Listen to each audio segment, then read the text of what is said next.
control outer space, and you control the world.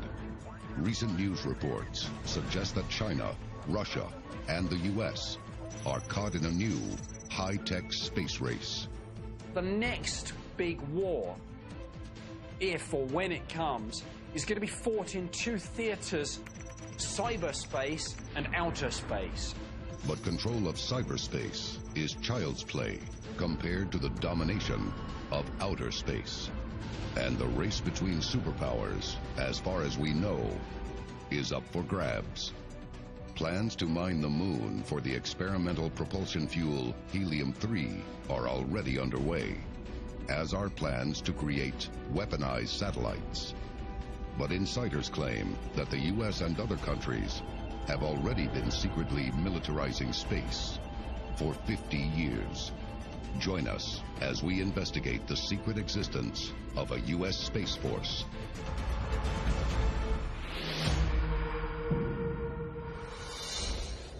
A global effort has begun. Secret files hidden from the public for decades, detailing every UFO account, are now available to the public. We are about to uncover the truth behind these classified documents. Find out what the government doesn't want you to know. Alien Files, Unsealed. Exposing the biggest secret on planet Earth. Since the early 1960s, we've experimented with how to travel off planet Earth. We've been to the moon, landed rovers on Mars, and sent probes beyond the edge of our solar system. To establish a permanent presence in space, we developed the International Space Station. To service the space station and resupply it with food, experimental equipment, and astronauts, the US successfully developed the Space Shuttle. But in 1986, something happened that many will never forget. January 28, 1986. The Space Shuttle Challenger is launched on a routine mission. But 73 seconds into the flight, something goes terribly wrong. An O-ring seal on one of its rocket boosters fails at liftoff. This leads to a breach of the shuttle's external gas tank.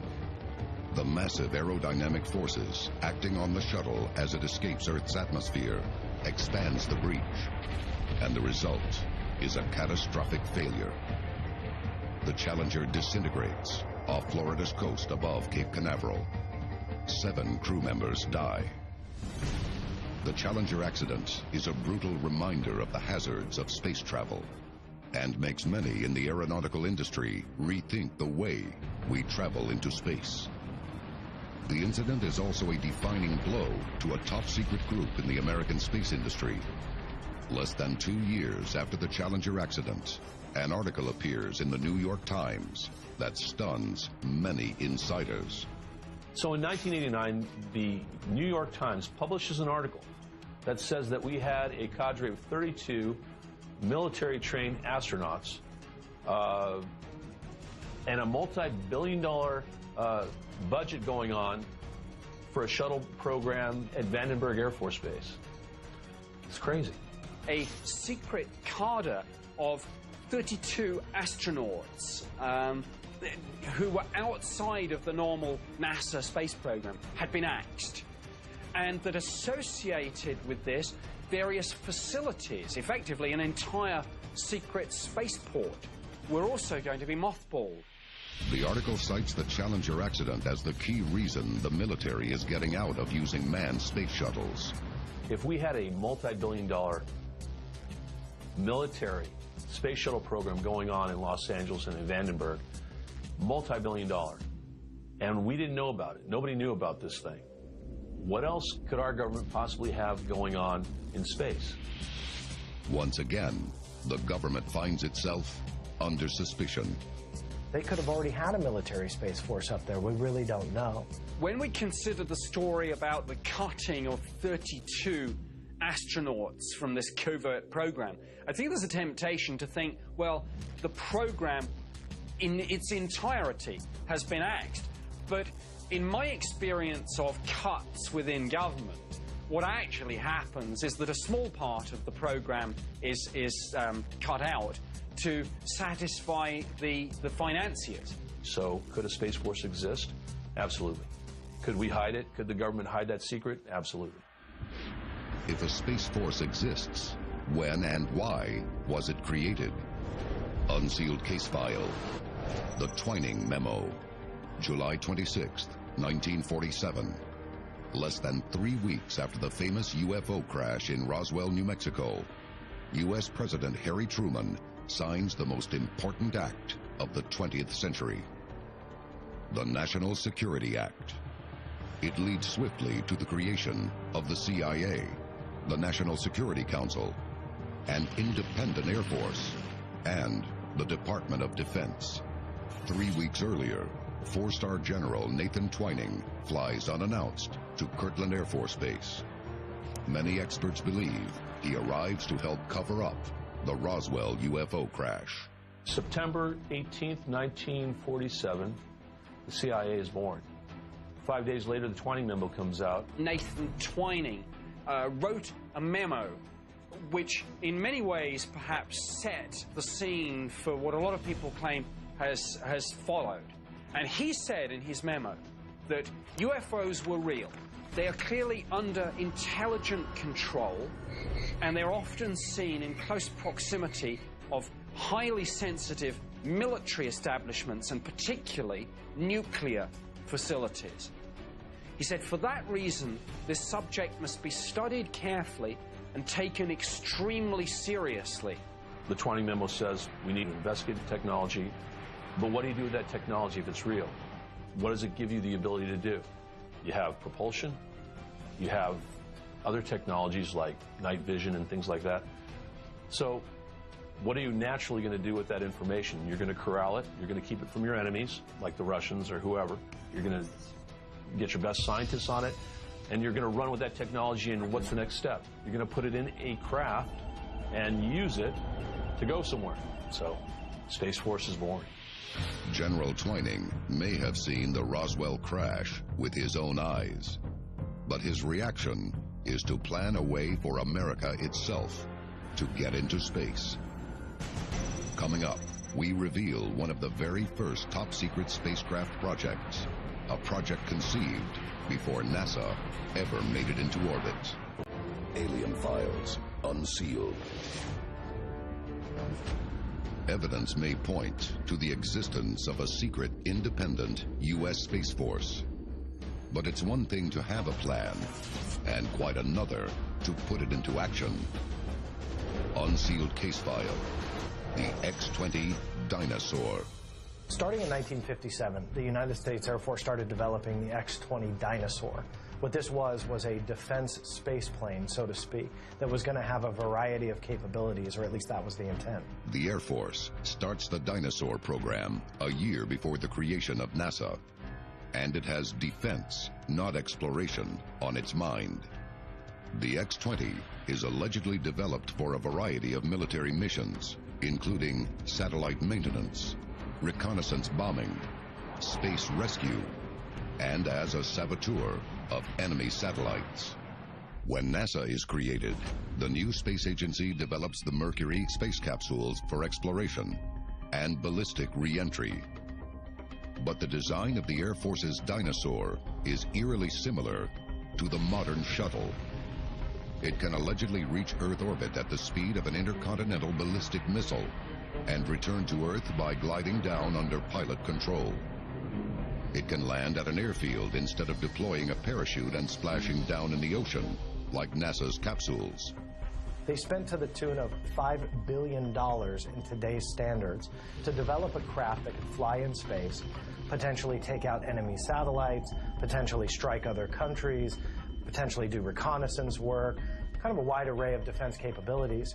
But the X-20 Dinosaur is reportedly plagued with design problems.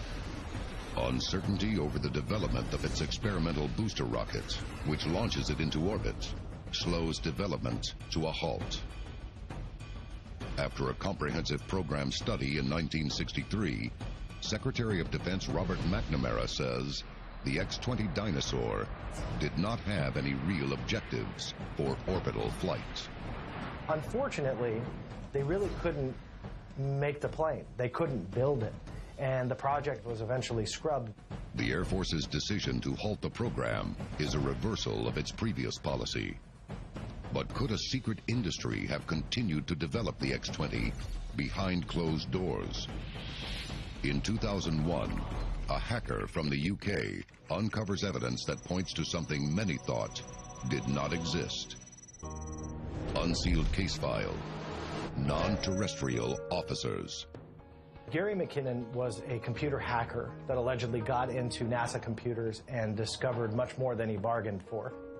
Between 2001 and 2002, UK IT expert Gary McKinnon allegedly gains illegal access to over 50 U.S. agency computer systems, including the secret NASA database.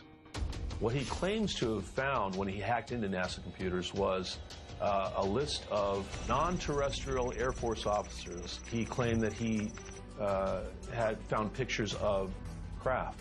He uncovered, according to him, documentation that proved that not only were aliens real, not only was NASA scrubbing out UFOs in their photos, but also that there was this secret space force that existed that could potentially travel to other planets, or that there were military personnel that were currently in space. He found what he thought were ship names, but instead of being USS Enterprise, it's USS Enterprise, United States spaceship. Gary McKinnon alleges that NASA is actively involved in a massive cover-up. Now, the names of these supposed ships are interesting in themselves, because one of them was apparently the USS Hillencutter. And Hillencutter was one of the people believed to be on the infamous Majestic 12 committee, the super secret body charged with keeping UFOs secret from the public and managing the whole UFO situation. The problem remains, what exactly did McKinnon really see, and what evidence is being covered up? So Gary McKinnon's hack really led to the rise of this idea that there is a secret space force, maybe part of a wider shadow government. I've even heard phrases such as a breakaway civilization used for this. Coming up, we reveal evidence of an ultra-top secret spaceship. Its mission and its 2014 record-breaking flight remain classified. Alien files unsealed. Many experts believe America has operated a secret space force for decades, with ultra-high-tech ships designed for a wide array of space defense capabilities. But what does one of its ships look like, and what is it really capable of? Unsealed case file, the X-37B. April 2010, the X-37B is launched. At less than 30 feet long and just 10 feet tall, the craft is not unlike a miniature space shuttle. Information about its mission is closely guarded. Insiders speculate that NASA and the U.S. Air Force have been secretly funding the project for decades. But the unmanned X-37B is now being developed by DARPA, the Defense Advanced Research Projects Agency. The CIA claims the X-37B is performing secret reconnaissance, while the Air Force alleges that the X-37B's objectives are testing reusable space technologies. But many believe it is being used for other reasons. Is it possible that the dinosaur program of the 1950s and 1960s that never came to fruition is now flying above our heads with the label the X-37B? With today's defense requirements, I wouldn't put it past them. We're told that the X-37's unmanned. So at this point, with their testing, they're not sending up anybody yet. But it is possible that the X-37 could be a small model of a much bigger craft that essentially could carry humans to space, essentially could create a space force that could fend off our enemies from the safety of the cosmos. The X-37B shatters all previous records for spaceflight. In August 2014, it lands after an incredible 627 days in space, For 2 years, a plane operated by NASA is traversing somewhere out there. We have no idea what it's doing. We have no idea what its mission is. What happened in that 2 years? There are some aspects to the space program that are not being publicly declared. What exactly is the mission of the X-37B? And are its capabilities limited to the Earth's orbit? Some experts believe the X-37B has the capability to reach the moon, or even beyond, leading to speculation that the U.S. may already be developing secret off-world bases. With the aura of secrecy around the X-37B, we can tell that it's one of the most heavily classified space missions that exists. We have no idea what its mission is. But the level of secrecy surrounding the X-37B leads many to believe that its mission may be rooted in the origins of a secret space force. The idea of a space force may be a far-fetched idea to really kind of comprehend, but history shows us this isn't a new idea at all. In the late 1950s, the Department of Defense was designing what they called Project Horizon, which was a military outpost that they were going to put on the moon. In 1959, Project Horizon sets out to develop a 12-person outpost on the moon. Its purpose, to serve as a base to explore further into outer space. Officially, Project Horizon never materializes. They wanted to do it 6 decades ago. Unfortunately, it just wasn't feasible. Today, may be a different story. For years, many believe that the United States government is operating a secret space force with capabilities beyond the Earth's orbit. Until recently, it has been difficult to prove. But when retired Canadian Defense Minister Paul Hellyer claims there is a shadow government functioning in outer space, it becomes difficult to ignore. Paul Hellyer was the defense minister for Canada for many years.